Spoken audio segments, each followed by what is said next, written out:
With that being said, what we're going to do is we're, as always, going to start with the reading of the law in Exodus chapter 20, and then we'll go ahead and get into the lesson shortly thereafter, and then we're going to see what the book has to say.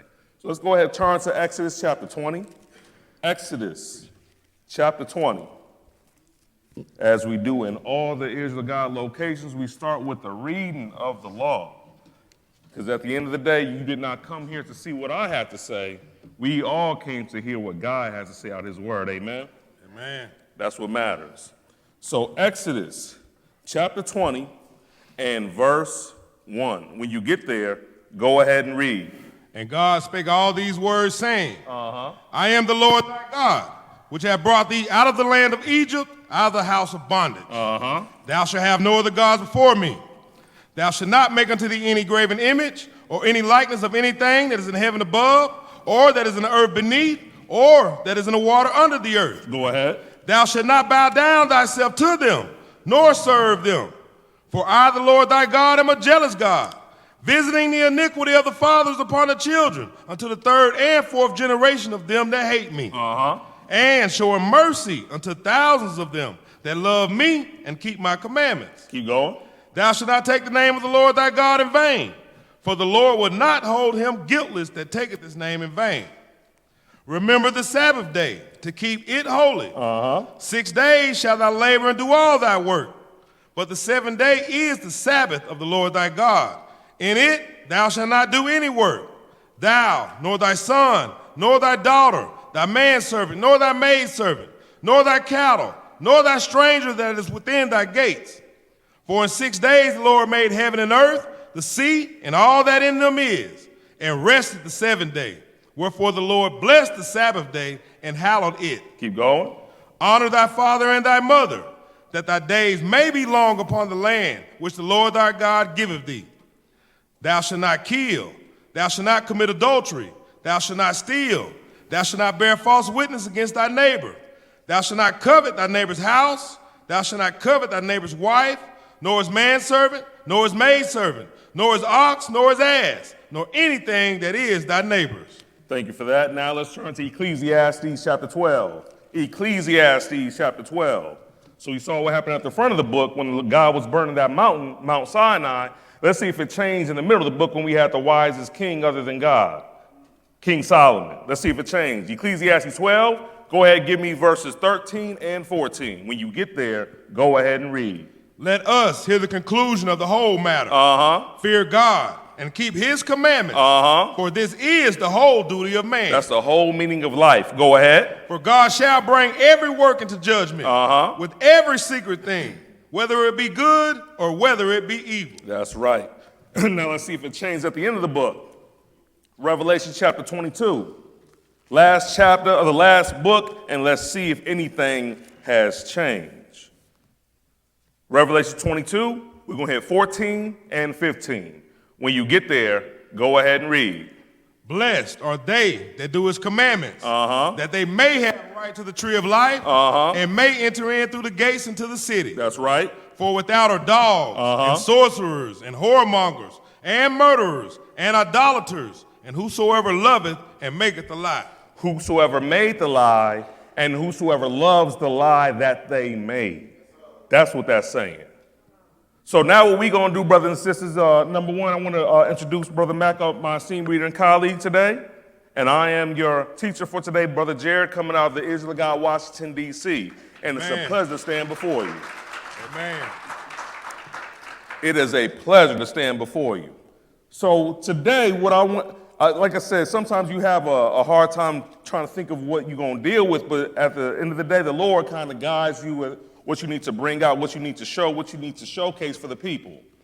And this lesson just kind of jumped out of nowhere and said, no, you got to deal with this. And the name of today's lesson is On-Time Help from God. On-time help from God.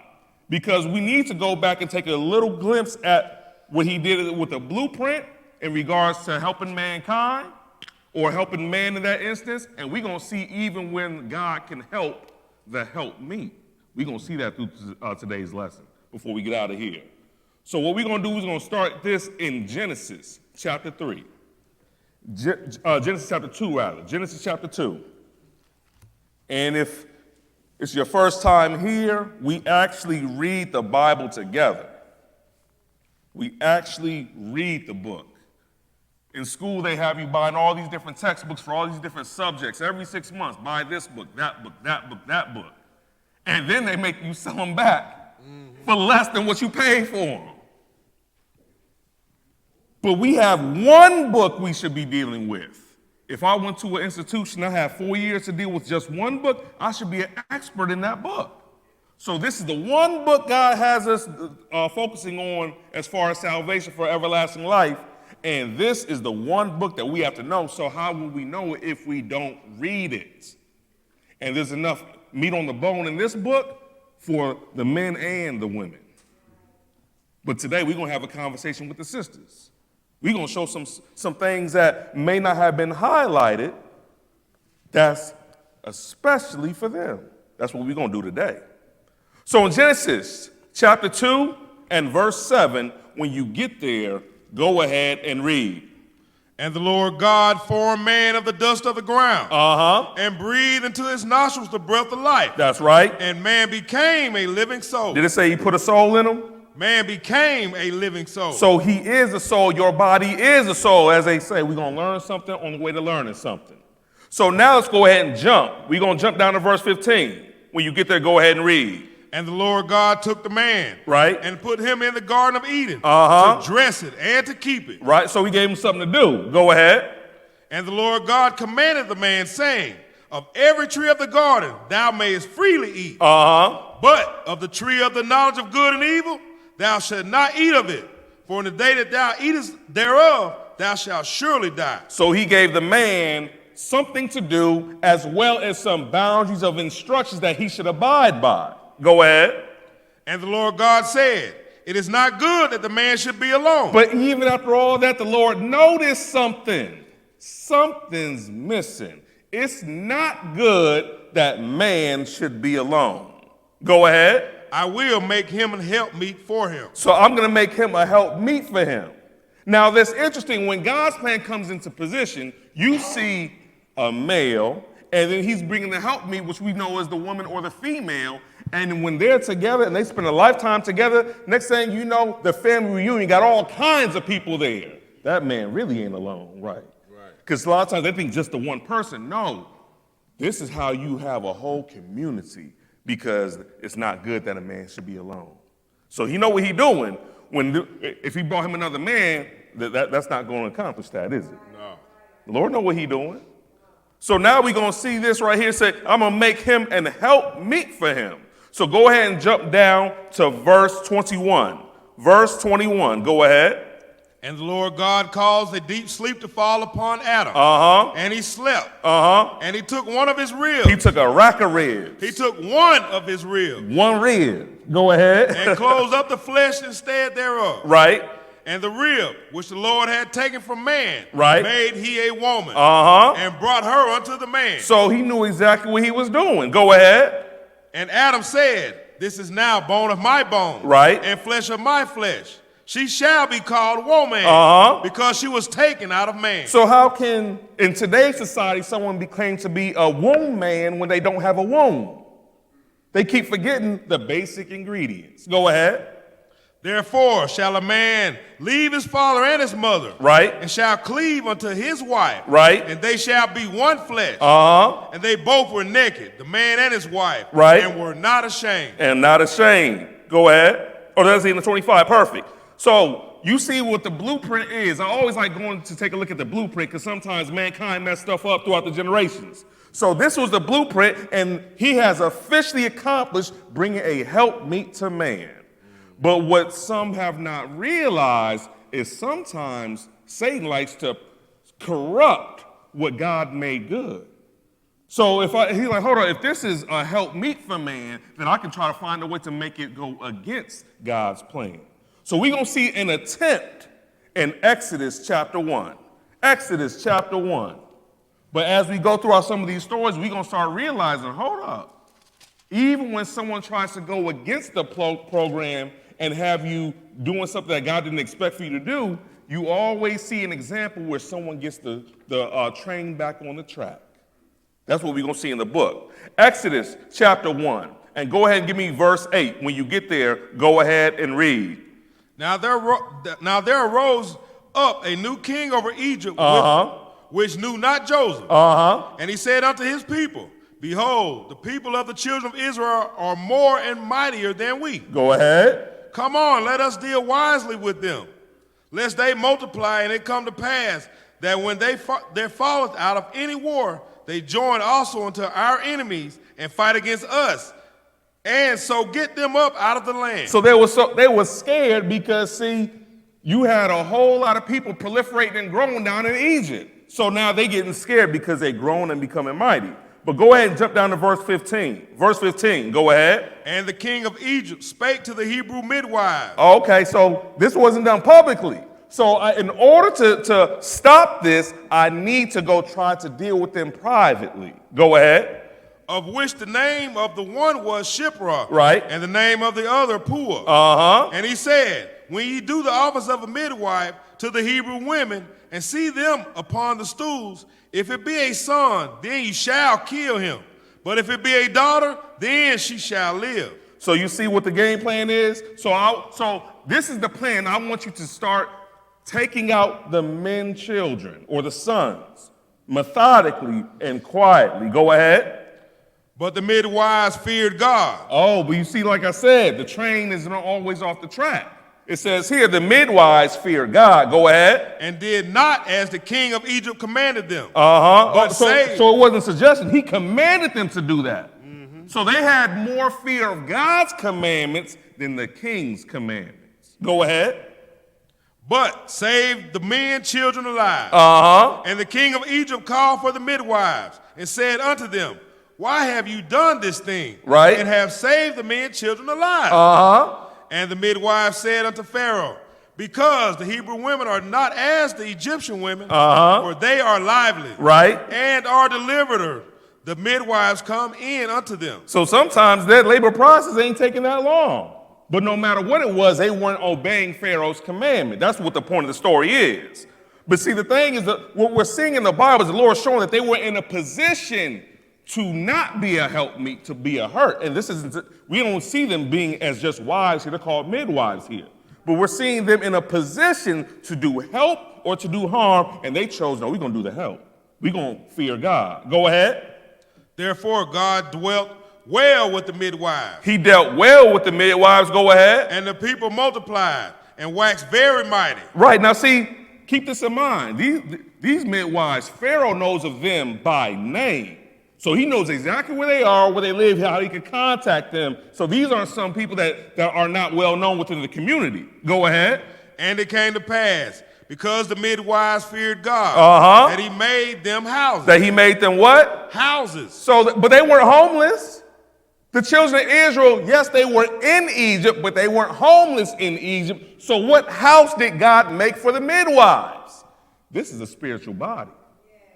Because you were in a position to do wrong and you didn't do wrong, but you did right in regards to these children, you have houses made. Didn't Jesus say, in my house are many mansions? If it was not so, I would not tell it unto you. We're not talking about MTV cribs. We talking about these women going to live forever and have their name in the book of life. That's all they had to do. Not go against the program. And the Lord put it in the first chapter that they got everlasting life. You know how Moses, he turned around, his face started shining at one point. But we know that they, at the time coming, their body going to be shining completely. Keep going. That's the end of verse 21? End of 21. Perfect. Let's go to Exodus chapter 2 and verse 1. And we're going to see how this story now transpires. But I just wanted to show that when it came to the whole nation of Israel being delivered, you started seeing the sisters in place to fulfill God's will. We're not going to ignore that today. Go ahead. And there went a man of the house of Levi. Right. And took to a wife, daughter of a Levi. And the woman conceived and bare a son. And when she saw him that he was a goodly child, she hid him 3 months. Stop. Because a lot of times the men have to go to work, right? So now it's up to her to hide him. she hid him 3 months. Go ahead. And when she could not longer hide him, Right. she took him for an ark of bulrushes Uh-huh. and daubed it with slime and with pitch and put the child therein. Right. And she laid it in the flags by the river brink. So she's now making moves to try to save his life. Go ahead. And his sister stood afar off to wit what would be done to him. And the daughter of Pharaoh came down to wash herself at the river. And her maidens walked along by the riverside. And when she saw the Hold on. You see who's jumping in the picture now? Because so far we have seen the mother of Moses. Then we see Big Sis walking down to keep an eye on the baby brother.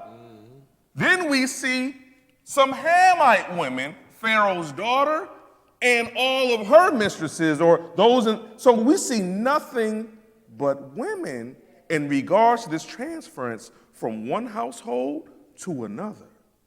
Go ahead.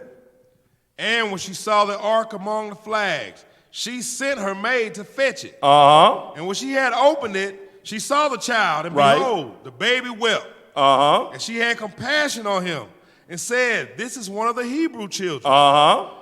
Then said his sister to the Pharaoh's daughter, "Shall I go and call to thee a nurse of the Hebrew women, that she may nurse the child for thee?" And Pharaoh's daughter said to her, "Go." And the maid went and called the child's mother. Do you see what's happening right here?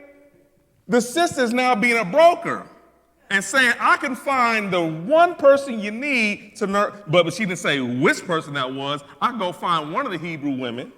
But she knew exactly who to get. Go get mom. Mom, come over here. And now Pharaoh's daughter is now meeting Moses' mother face to face. No men are in the picture because within this situation, at this time, it's in the sister's hand to also assist God's plan. We understand that, yes, men have the lion's share of the duty, but there are times when sisters have to be in the game. And so now it's your time to make sure that you don't go against his commandments, because it's going to be a blessing for you in that thing too. Go ahead. And Pharaoh's daughter said unto her, "Take this child away and nurse it for me, and I will give thee thy wages." Hold on. Not only did she get to take Moses home that same day, but she also got a pay raise. She got some wages out of it. Go ahead. And the woman took the child and nursed it. And the child grew, and she brought him unto Pharaoh's daughter. And he became her son. And she called his name Moses. And she said, "Because I drew him out of the water." Do you see all that? So yes, we understand with Moses, split the Red Sea with the rod of God in his hand, and all that, but we have to go back and see, how did it start? A lot of times, sisters in prime position at the beginning. And I'm going to show you that throughout today's lesson, we're going to see how well positioned that they are. So now, this is who's going to deliver the whole nation of Israel, but it came by way of women that's trying to be righteous. I'll say it that way. Even Pharaoh's daughter, like I said, they weren't operating in the commandments of God, but it could have went worse. But the little bit of righteousness that they had, she had compassion and said, "No, this is not right. This is not right." So she gonna keep it secret from Pharaoh as well. So the Lord used this woman to hide Moses in the household of Pharaoh, because this is a prototype to Jesus. Big message. So let's go now to Exodus chapter 4. And see, that was such a big deal, and they understood that at that time. That's why a lot of women in the New Testament, their name was called Mary. Well, why is that? Because Moses' sister's name was Miriam. You know how we abbreviate. They just said Mary. Mary this, Mary Magdalene, Mary. Right, it's coming from Miriam, the sister or the helper of Moses. Exodus chapter 4. Exodus chapter 4 and verse 22, because now he a grown man. He done went and tried to exact some judgment when someone was mistreating another individual. So now he's hiding in Midian. And then let's see what happens out here when God appears unto him and lets him know, "It's your time. I'm going to use you to let my people go." So he's headed back to Egypt. He got the mission. He understands. He got the signs. He done put his hand in his bosom and it came out leprous. He has all these signs. He done poured water out, it came blood. Threw his staff on the ground, turned to a snake, picked it back up, turned back to a stick. But then this happens as he's headed to Egypt. Exodus 4 and 22. Exodus 4 and 22. When you get there, go ahead and read. And thou shalt say unto Pharaoh, Thus said the Lord, Right. Israel is my son, Right. even my firstborn. And I say unto thee, Right. Let my son go, that he may serve me. Right. And if thou refuse to let him go, behold, I will slay thy son, even thy firstborn. Moses is even the spokesperson for God in this instance. Even the spokesperson. But let's see what happens in verse 24. Go ahead. And it came to pass, by the way, in the end, that the Lord met him and sought to kill him. Hold up. Not Pharaoh. This ain't Pharaoh trying to kill him. This right here is the Lord now. The Lord is on his back. Go ahead. Then Zipporah took a sharp stone and cut off the foreskin of her son. Right. And cast it at his feet and said, Surely a bloody husband art thou to me. Right. So he let him go. Then she said, A bloody husband thou art because of the circumcision. So what did Zipporah just do? She also just saved his life. But it was a different killing in this instance. So she had a part to play. She showed that she was a helpmeet, be at the right place, the right time, do the right thing. So do y'all see? Because like I said, he didn't step foot in Egypt until all these women had helped cover him as a child. And this one time when he had forgot to do something, because sometimes, hey, as men, sometimes we can forget stuff. You know, we got a lot of stuff on our plate. Sometimes having a good reminder to finish something up. We see this happening here. But now let's go a little bit further. Let's go to 2 Kings chapter 4. I'm showing how, yes, they were in that position. However, sometimes women need help in and of themselves. So who's going to help the helpmeet? Let's see what the book says. 2 Kings chapter 4. 2 Kings chapter 4. Because sometimes it's like pouring water. You filling up other people's cups like a pitcher, pouring. Sometimes you need to get filled up too. So we're going to see some of that, how the Lord shows that as well in the scriptures. 2 Kings chapter 4 and verse 1. 2 Kings 4 and verse 1. When you get there, go ahead and read. Now there cried a certain woman of the wives of the son of the prophets unto Elisha. It don't say her name, but this is a woman that was a wife of one of the prophets. Go ahead. Saying, Thy servant, my husband is dead, and thou knowest that thy servant did fear the Lord, and the creditor is come to take unto him my 2 sons to be bondmen. Right, because back in those days they had what's called debtors' prisons. So she's going to Elisha saying, you know that my husband was righteous, but hey, we don't have the best credit score. You know, whatever they did to track credit back in them days. The creditor is saying, hey, we have a bill due. Go ahead. And Elisha said unto her, What shall I do for thee? Right. Tell me, what hast thou in the house? What do you have in your house? Go ahead. And she said, Thy handmaid have not anything in the house, save a pot of oil. So she's a widow. She's raising a couple boys and not a whole lot of money in the house. Not a whole lot of stuff in the house. I just have a pot of oil. Don't worry, the Lord can work with that though. Go ahead, give me verse 3. Then he said, Go, borrow thee vessels abroad of all thy neighbors, even empty vessels. Borrow not a few. So get some empty vessels now. Go and borrow. Go to your neighbor, go to the cousin, go to everyone you know and start borrowing some and just bring them to your house. But he said borrow not a few. He didn't say how many. So this according to her faith. If you get 5, all right, that's good. You get 50, you get 500. Now it's determining on how big her faith was. Go ahead. And when thou art come in, right, thou shalt shut the door upon thee and upon thy sons. I don't want no one else seeing this. You and your sons watch this. Go ahead. And shall pour out into all those vessels. So that one pot of oil you have, you're going to pour into every single vessel that you borrow. And you're going to keep going and keep going. Well, how does that happen if it's only one oil? The Lord's not working on your behalf. Now all of a sudden, you have 500,000. It don't say how many she got. We're going to see what's going to happen. Go ahead. And thou shalt set aside that which is full. So when you fill one up, sit that aside. Fill another one up, sit that aside. Go ahead.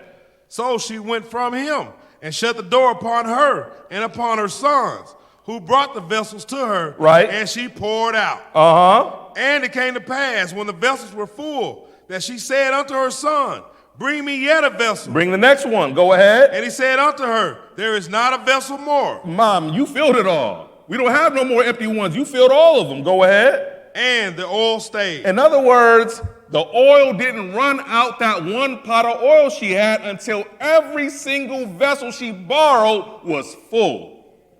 Go ahead.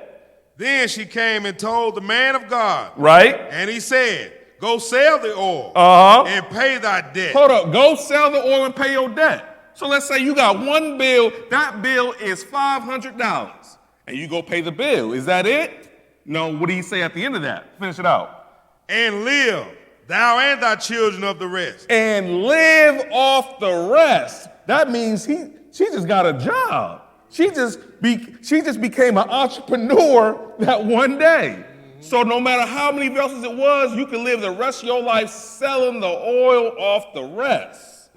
Because the Lord ain't not going to leave you comfortless. The Lord be right on time, and even when it looks bleak, watch the Lord work. Because sometimes when you have the most, you say, oh, I did that. I made this happen. I got this. No.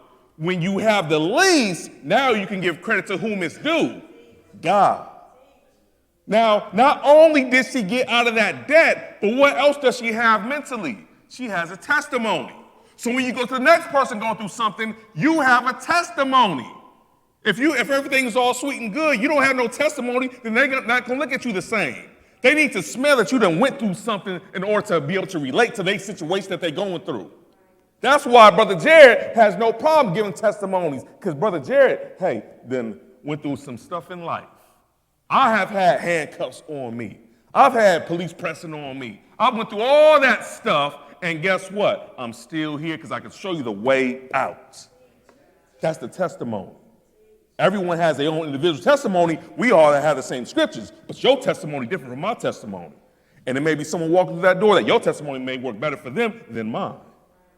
But that's all within the household of Israel, because it's not just, as you see this book, yes, we have the commandments, yes, we have the law, but you also have a story to tell, and your story will help someone even if you may not see it today.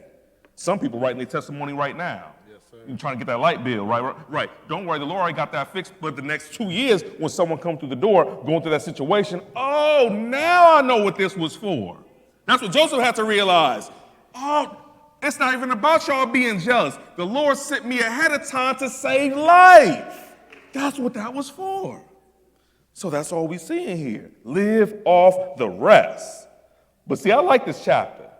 So that's the end of what happened with that situation. But I want to deal with another sister. So we're going to go to verse 8 and deal with a whole separate story in the same chapter. Verse 8. Go ahead. And it fell on a day that Elisha passed to Shunem, where was a great woman, and she constrained him to eat bread. So she don't even have a name. It's not named here. It says she constrained him to eat bread. Sisters is good for that. I'll be ready to go. No. Come on, get something to eat first. Come get a plate. You need some for her? So she constrained him to get something to eat. Go ahead. And so it was that as often as he passed by, he turned in thither to eat bread. So apparently he was going through her neighborhood often.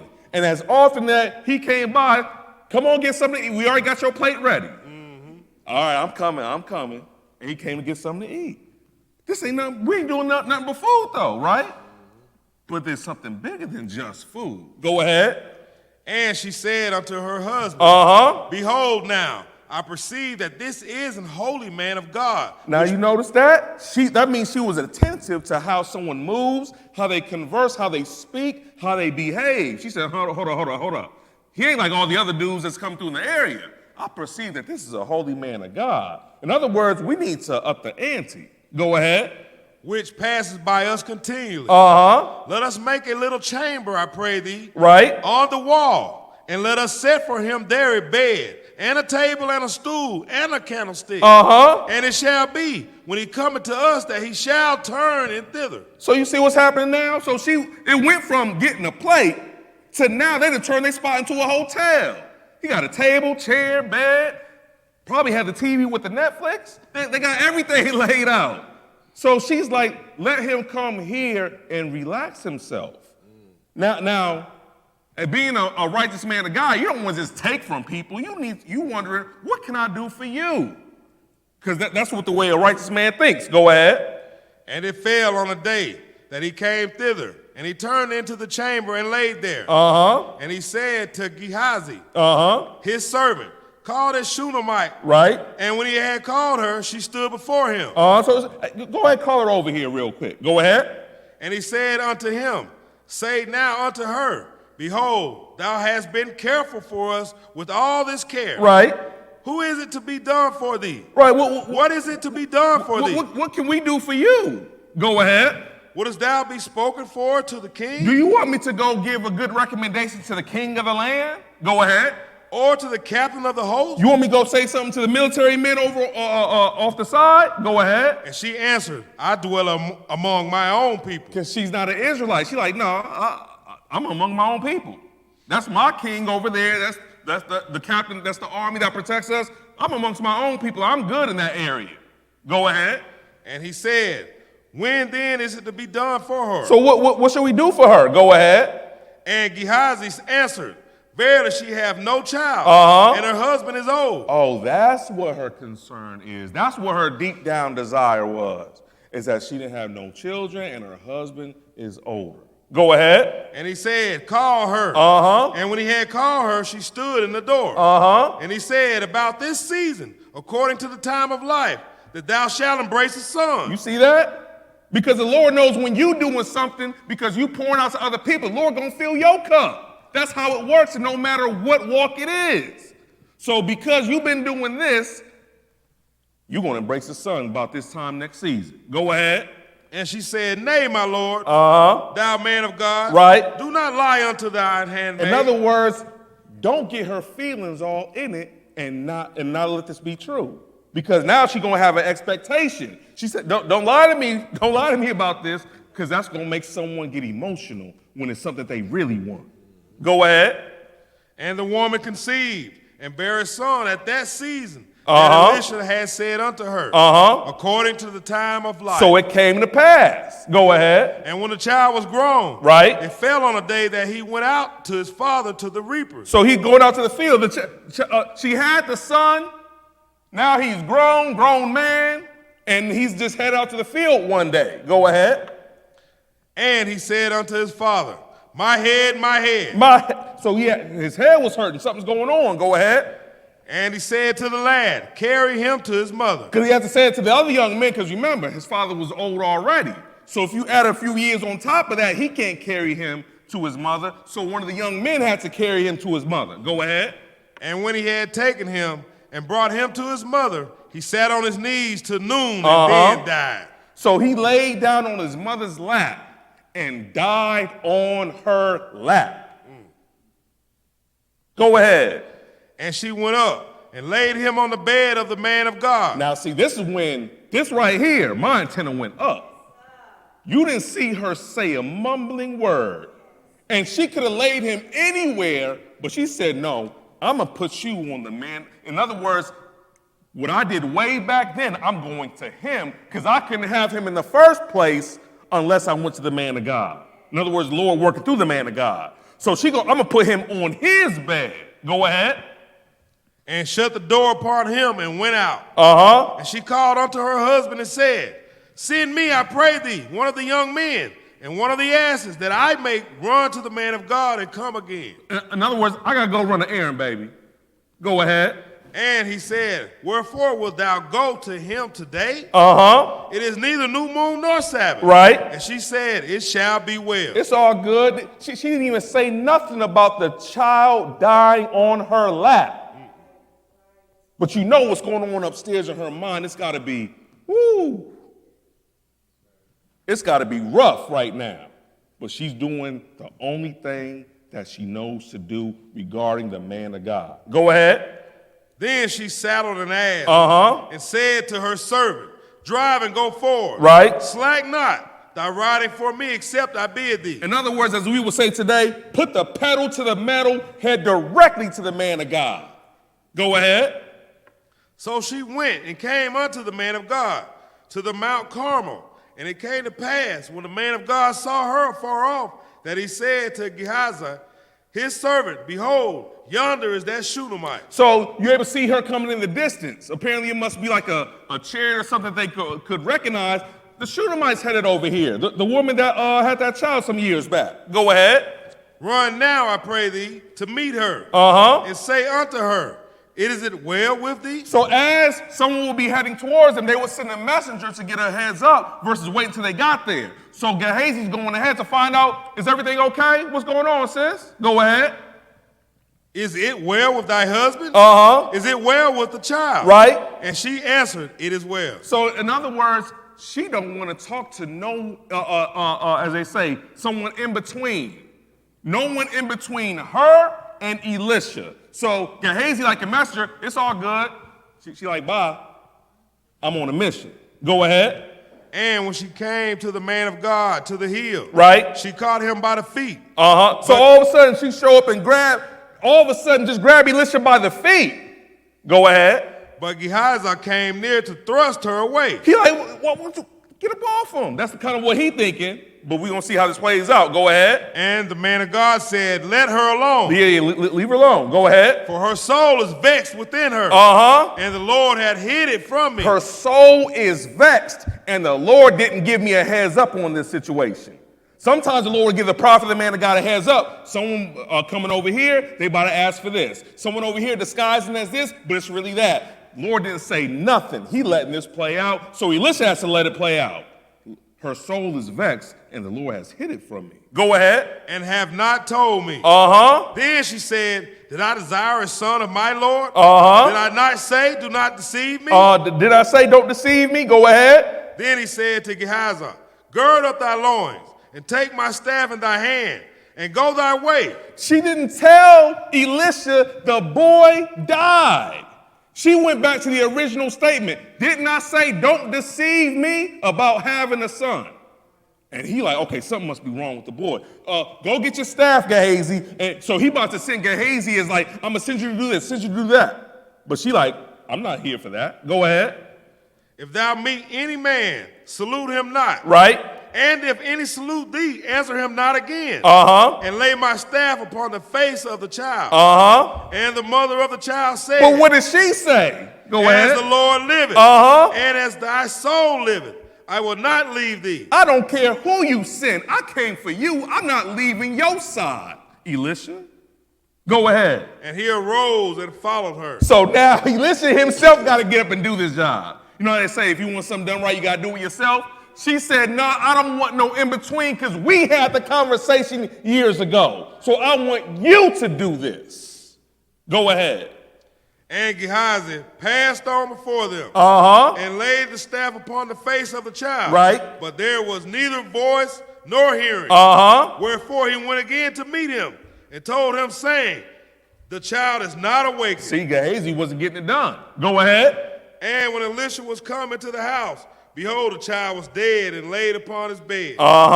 He went in, therefore, and shut the door upon them twain, and prayed unto the Lord. Right. And he went up and lay upon the child. Right. And put his mouth upon his mouth. And his eyes upon his eyes. It's just saying face to face. Go ahead. And his hands upon his hands. And he stretched himself upon the child. And the flesh of the child waxed warm. Okay. So there's some heat there, but you need to have breath to be alive. Go ahead. Then he returned and walked in the house to and fro. Right. And went up and stretched himself upon him. And the child sneezed 7 times. Right. And the child opened his eyes. And now the child opened his eyes. Go ahead. And when he had called Gehazi and said, call this Shunammite. So he called her. Right. And when she was coming in unto him, he said, take up thy son. Here he is. You could come get him. Go ahead. Then she went in and fell at his feet and bowed herself to the ground and took up her son and went out. That was it. That was the whole story. She didn't tell nobody else, no friend, no cousin, didn't even tell her husband that their own son died. Didn't even want to tell Gehazi. Went directly to the man of God because she said, I remember that original agreement, that original statement, and God doesn't lie. So you see her doing all this in her faith, even though she's a woman of few words. And guess what the helpmeet got? Some help from God. But what did she have? She had faith. Because that could be a real dark hour, not just hearing about something happened to her child. She saw him take his last breath on her lap.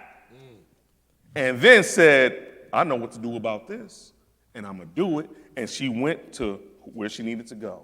So that's why she's mentioned in Hebrews chapter 11, one of the women that had her dead raised up again because she operating in faith. Do y'all see this? Whew. Let's go a little bit further. Let's go to 1 Kings 17. 1 Kings 17. Because that's her testimony.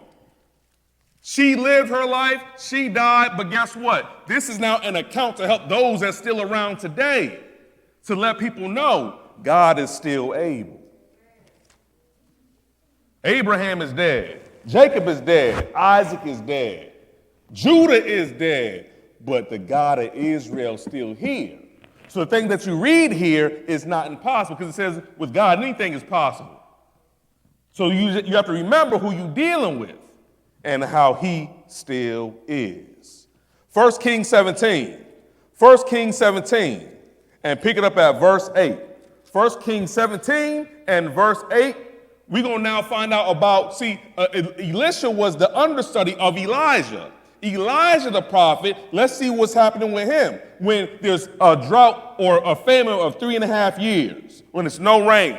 So let's go see how he's going to be sustained. 1 Kings 17, and pick it up at verse 8. When you get there, go ahead and read. And the word of the Lord came unto him, saying, Arise, get thee to Zarephath, which belongs to Zidon, right, and dwell there. Behold, I have commanded a widow woman to sustain thee. Zidon, the Zidonians, they were straight up devil worshipers. And he like, I got to go to where? To Zidon? Go ahead. So he arose and went to Zarephath. And when he had came to the gate of the city, behold, the widow woman was there gathering of sticks. And he called to her and said, Fetch me, I pray thee, a little water in a vessel, that I may drink. And as she was going to fetch it, he called to her and said, Bring me, I pray thee, a morsel of bread in thine hand. So he just show up out of nowhere saying, Can I get something to drink? In fact, can I get a sandwich? A morsel of bread. Go ahead. Usually it's the other way around. You ask for the bread, then something to wash it down with. Yeah. He asked for water, then go ask for the bread. Go ahead. And she said, As the Lord thy God liveth, I have not a cake, but a handful of meal in a barrel, and a little oil in a cruse. Right. And behold, I am gathering 2 sticks, that I may go in and dress it for me and my son, that we may eat it and die. Now you could see, I could tell something's different about this woman in verse 12, because she said, As the Lord thy God liveth. Well, hold on. I thought Zidonians have no dealings with the real and living God. But she says, Lord, your God liveth. I don't have nothing in the house. The cupboard's empty. I just got a little bit of meal or like flour and a little bit of oil. And we're going to have our last meal. Go ahead. And Elijah said unto her, Fear not. Right. Go and do as thou hast said. But make me thereof a little cake first. But hold up. You can still make your last supper that you think is going to be your last supper. However, let me get mine first. That's when someone would have lost it. Oh, no. See, this guy crazy. They would have went off and just blankety blank. But no. She gonna go ahead with it. Go ahead. And bring it unto me. And after make for thee and for thy son. Right. For thus said the Lord God of Israel, the barrel of meal shall not waste, neither shall the cruse of the oil fail. Oh, so now we can see, just like what happened with that other widow that we saw in 2 Kings chapter 4. It said that she kept on pouring into those vessels and they kept filling up. So the same thing gonna happen here. Not just the oil is going to stay or continue, but so is the jar of meal as well. Go ahead. Until the day that the Lord sendeth rain upon the earth. Go ahead. And she went and did according to the saying of Elijah. And she and he and her house did eat many days. Eat how many days? Many days. Many days. They was eating real good. They didn't have DoorDash and Uber Eats and delivery. So they had to get it themselves, but they were eating many days. Go ahead. And the barrel of meal wasted not. Neither did the cruse of oil fail. Right. According to the word of the Lord. Right. Which he spake by Elijah. That's exactly what it was. Go ahead. And it came to pass after these things that the son of the woman, the mistress of the house, fell sick. And his sickness was so sore that there was no breath left in him. Well, if there's no breath in you, that means you have died. So he was so sick that her son died. Now, this is almost like a test. Because now I've been feeding him all these days, and now all of a sudden my son died. But let's see what she's going to do. Let's go to verse 18.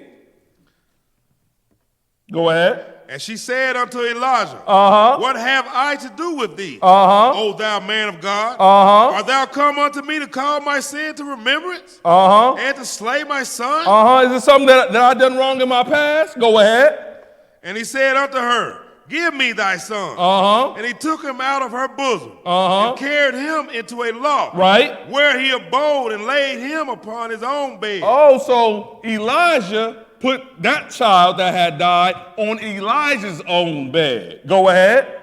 And he cried unto the Lord and said, O Lord my God, hast thou also brought evil upon the widow with whom I sojourned by slaying her son?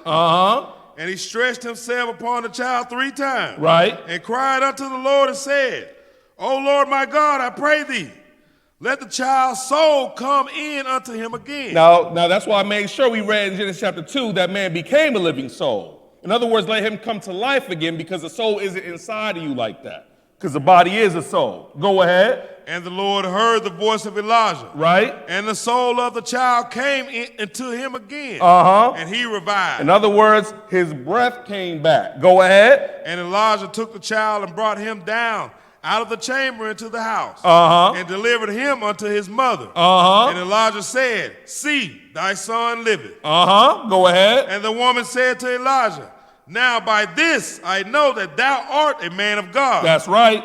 And that the word of the Lord in thy mouth is true. Because now I know this isn't some wizardry. Because you know how Pharaoh, his magicians will try to mimic what Moses and Aaron were doing. So she could be thinking it could be some trickery that they're doing while our oil is staying and while our meal is staying. But those wizards and astrologers can't raise the dead. By this I know that you are a man of God, and what comes out your mouth is truth. So now she has been converted in a time of trouble. But I'm going to show you some other converts in this book, because as I said, we're showing that sometimes the helpmeets need some help as well. Let's see another sister. Let's go to Joshua chapter 2. Joshua chapter 2. That's why I said, when you take your time and really read this, and really, as they say, read with distinction, certain things going to jump out that you didn't catch before. Oh, I didn't catch that. I thought it should have went like this, but it went like that. If that was me, I'd have hollered and did this, that, and the other. I don't see none of that here. Maybe it's a different type of fuel in that fuel tank, making them operate a little different. Joshua chapter 2, and we're going to pick it up at verse 1. Joshua chapter 2 and verse 1. When you get there, go ahead and read. And Joshua, the son of Nun, sent out to Shittim 2 men to spy secretly, saying, Go view the land, even Jericho. And they went and came into a harlot's house named Rahab, and lodged there. So now they find they go to spy Jericho, but they end up lodging at Rahab's house. Go ahead. And it was told to the king of Jericho, saying, Behold, there came men in hither tonight of the children of Israel to search out the country. Right, so now it's about to turn to a police chase. Some people that came out trying to spy out the country. Go ahead. And the king of Jericho sent unto Rahab, saying, Bring forth the men that are coming to thee, which are entered into thine house, for they be come to search out of all our country, all the country. So in other words, we hear they came to stop by your house. Go ahead. And the woman took the 2 men and hid them, and said, Thus there came men unto me, but I wist not whence they were. And it came to pass about the time of shutting of the gate, when it was dark, that the men went out. Whither the men went, I wot not. Pursue after them quickly, for ye shall overtake them.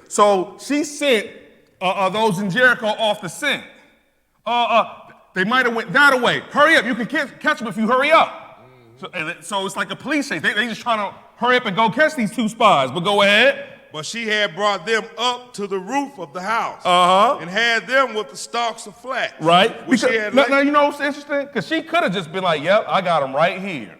And we could go take them down. Or she could have really used her position and turn around and try to go against the God of Israel. But we're going to show what was different with her. Go ahead.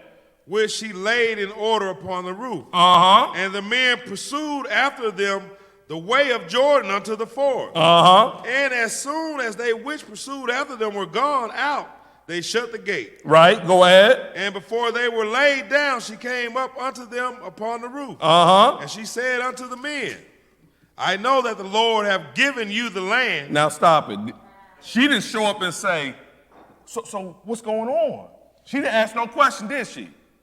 She came talking to them. I know God done gave you the land. What? Go ahead. And that your terror is fallen upon us. And that all the inhabitants of the land faint because of you. That's right. Go ahead. For we have heard how the Lord dried up the water of the Red Sea for you. Go ahead. When you came out of Egypt. We know where you come from. We know how you got here. And we know what your God did for you. Go ahead. And what you did unto the kings of the Amorites. Go ahead. That were on the other side of Jordan, Sihon, and Og. So they even know the military campaigns. Go ahead. Whom ye utterly destroyed. And as soon as we had heard these things, our hearts did melt. Neither did there remain any more courage in any man. Why is this? Because of you. For the Lord your God, he is God in heaven above and in the earth beneath. Do you see that? They didn't have to go convert her, did they? I don't even see them open their mouth once. She's doing all the talking about the God of Israel and his track record. He did this for you. He did that for you. This, that, this. They just sitting here listening. I would have looked like, what? Go ahead.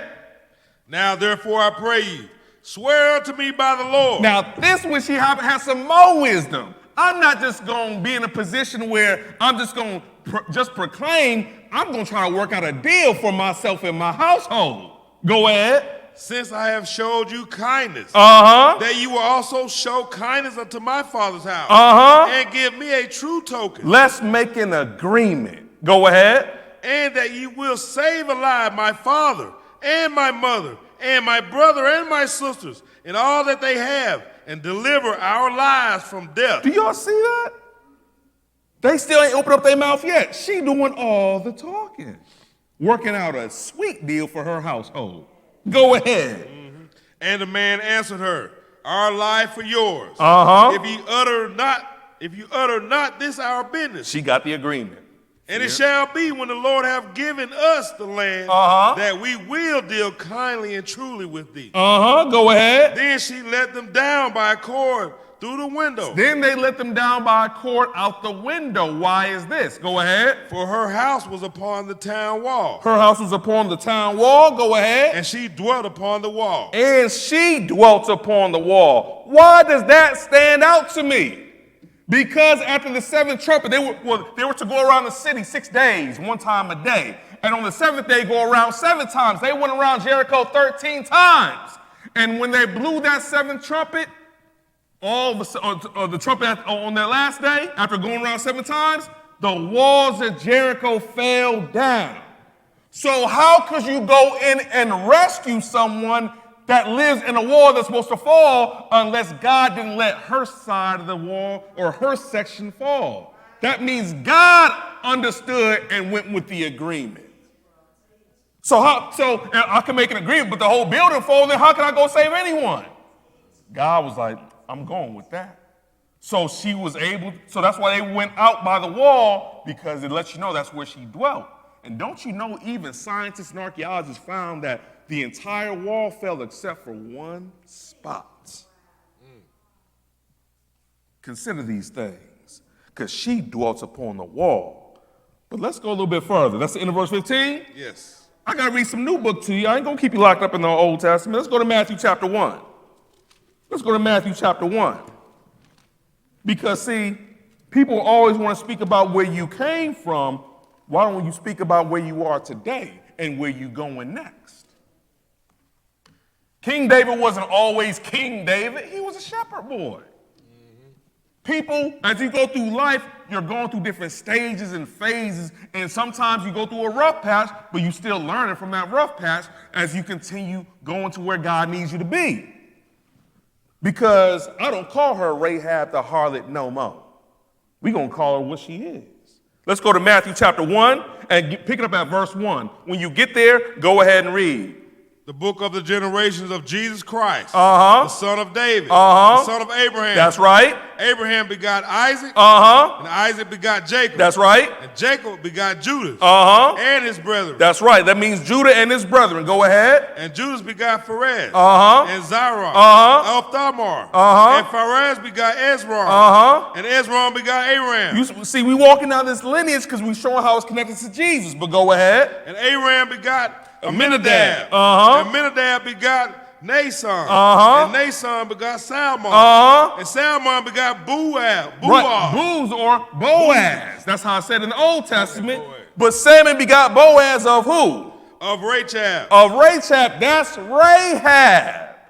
Rahab is shown in the lineage that Jesus is going to come through. So people say they're looking for their Boaz, but they forgot who their mother was. His mother was Rahab. So Rahab is now a wife of Salmon. So that's her new title. Go ahead. And Boaz begot Obed of Ruth. Uh-huh. And Obed begot Jesse. And Obed begot Jesse. You know how it goes from there. So what do we notice here? We notice that what she did at that one time set her up for what was going to happen later, or even through the generations, and how even God acknowledged that agreement that was made with her by not letting her die when the trumpets blew. And it says she remained unto Israel with us unto this day. We know she has died, but it's letting you know that she became part of the commonwealth of Israel, because it was already a mixed multitude. So she just came and jumped on the bandwagon, but she did most of the talking about the God of Israel, not the spies. Do y'all see that? Mm-hmm. Let's go a little bit further. Let's go backwards to Genesis 22. Like I said, there's too much information in some of these stories for us to not put an extra spotlight on the sister's contribution, because God is able to help all mankind with whom he wants. But we're just going to show how he was very specific with some sisters in this book. Genesis chapter 22. Genesis 22. And we're going to pick this up at verse 1, because this is a story that we should be familiar with, but even if we're not, we're going to hit a couple of parts of it, but we're going to highlight something here that to me jumped off the page when I was in the Word for some years, and when I ran across it, jumped off the page. I can't unsee it now, unless the Lord take it from me. But we're going to show this today. Genesis 22 and verse 1, when you get there, go ahead and read. And it came to pass after these things that God did tempt Abraham and said unto him, Abraham, and he said, Behold, here am I. And he said, Take now thy son, thine only son Isaac, whom thou lovest, and get thee into the land of Moriah. Land of Moriah. That's or sometimes it's referred to Mount Moriah. That's the place where the first and second temple was built. That's what they call the Temple Mount. Go ahead. And offer there a burnt offering upon one of the mountains which I will tell thee of. And Abraham rose up early in the morning and saddled his ass and took of his young men with him, and Isaac his son, and clave the wood for the burnt offering. So you see he's going forth because he's seeing if he's going to really let go of the one son that he has, but he understood God made a promise concerning that son. But we're going to jump down to verse 9. Go ahead. And they came to the place which God had told him of. And Abraham built an altar there, and laid the wood in order, and bound Isaac his son, and laid him on the altar upon the wood. And Abraham stretched forth his hand, and took the knife to slay his son. And the angel of the Lord called unto him out of heaven and said, Abraham, Abraham. And he said, Here am I. And he said, Lay not thy hand upon the lad, neither do thou anything unto him. For now I know that thou fearest God, Right? seeing that thou hast not withheld thy son, thine only son, from me. So he said, now I know that you fear God. See, remember, Genesis 17, he got the sign of the circumcision. The Lord told him about the land. He was going to inherit all this big stuff, but then he still has to go through this test. You know, it's like, as we call a pop quiz sometime in school. So when he passed this test, the angel said on behalf of God, now I know that you fear God because you passed this test, verse 15. Hit it. And the angel of the Lord called unto Abraham out of heaven the second time, and said, by myself have I sworn.